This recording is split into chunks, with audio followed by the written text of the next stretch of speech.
प्रस्तावना से संबंधित जब हम कुछ महत्वपूर्ण निर्णयों की बात करें जो कि सुप्रीम कोर्ट द्वारा दिए गए थे, तो प्रस्तावना से रिलेटेड दो महत्वपूर्ण निर्णय थे जो कि सुप्रीम कोर्ट ने दिए थे। पहला निर्णय दिया था बेरुआड़ीवाद 1960 के संबंध में,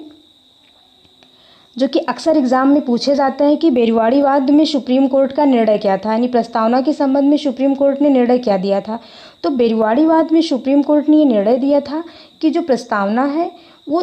जब संविधान के सभी प्रावधान लागू हो गए थे उसके बाद लागू हुआ था, जोड़ी गई थी, इसलिए ये संविधान का भाग नहीं है। यानी बेरुआड़ीवाद में सुप्रीम कोर्ट ने प्रस्तावना को संविधान का हिस्सा मानने से इनकार कर दिया था। सुप्रीम कोर्ट ने कहा था कि प्रस्तावना संविधान का हिस्सा नहीं है, लेकिन सुप्रीम कोर्ट ने ये बात भी जोड़ी थी कि ये संविधान का हिस्सा नहीं है, लेकिन यदि संविधान का कोई अनुच्छेद स्पष्ट नहीं है या उसके एक से अधिक अर्थ निकल रहे हैं तो वहाँ पे प्रस्तावना को एक मार्गदर्शक सिद्धांत के रूप में प्रयोग किया जा सकता है, परंतु ये संविधान का भाग नहीं है। इसके बाद एक अन्य मामला आता है 1973 में केशवानंद भारतीवाद, जो कि भारतीय राज व्यवस्था का बहुत ही प्रसिद्ध वाद है, क्योंकि इसी के द्वारा सुप्रीम कोर्ट ने बेसिक स्ट्रक्चर का कॉन्सेप्ट दिया था।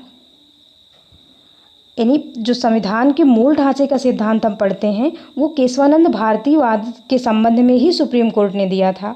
और इसी से रिलेटेड प्रस्तावना के संबंध में एक डिसीजन भी सुप्रीम कोर्ट ने दिया था जो कि बेरुआड़ीवाद का बिल्कुल उल्टा था। यानी बेरुआड़ीवाद में जो सुप्रीम कोर्ट ने डिसीजन दिया था कि संविधान प्रस्तावना का हिस्सा नहीं है, उसे ही 1973 में सुप्रीम कोर्ट ने अपने उस प्रीवियस फैसले को पलट दिया और कहा कि संविधान प्रस्तावना जो है वो संविधान का एक हिस्सा है और इसमें अनुच्छेद 368 के तहत संशोधन किया जा सकता है। तो अनुच्छेद 368 जो है वो संविधान संशोधन से संबंधित है। इसके 368 संसद को संविधान में संशोधन करने की शक्ति प्रदान करता है।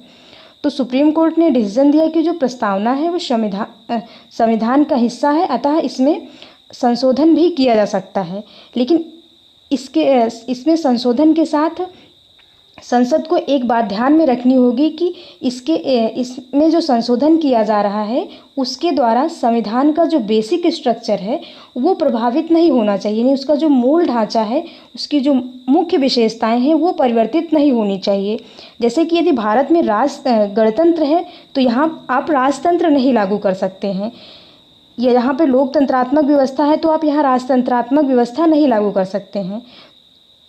भारतीय संविधान एक संघात्मक व्यवस्था की व्यवस्था करता है, तो यहाँ पर आप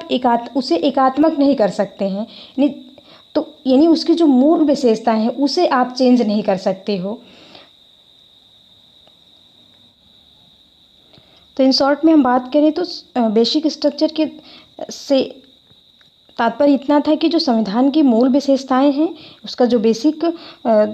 उसकी कैरेक्टरिस्टिक्स हैं, उसमें आप चेंजेस नहीं कर सकते हैं। तो इस प्रकार हमने देखा कि जो केशवानंद भारतीवाद में सुप्रीम कोर्ट ने अपने प्रीवियस का जो निर्णय था कि बेरुआड़ीवाद का जो निर्णय था कि प्रस्तावना संविधान का हिस्सा नहीं है, उसे बदल दिया और ये निर्णय दिया कि प्रस्तावना संविधान का हिस्सा है। और इसके बाद एक अन्य मामला आता है जो कि LIC से रिलेटेड था, उसमें भी सुप्रीम कोर्ट ने अपना डिसीजन यही दिया था कि संविधान जो प्रस्तावना है वो संविधान का एक अहम हिस्सा है। तो इस प्रकार हमने देखा कि जो बेरुआड़ीवाद था उसमें सुप्रीम कोर्ट ने डिसीजन दिया था कि प्रस्तावना संविधान का हिस्सा नहीं है, लेकिन केशवानंद भारतीवाद में सुप्रीम कोर्ट ने अपने डिसीजन को बदलते हुए निर्णय दिया कि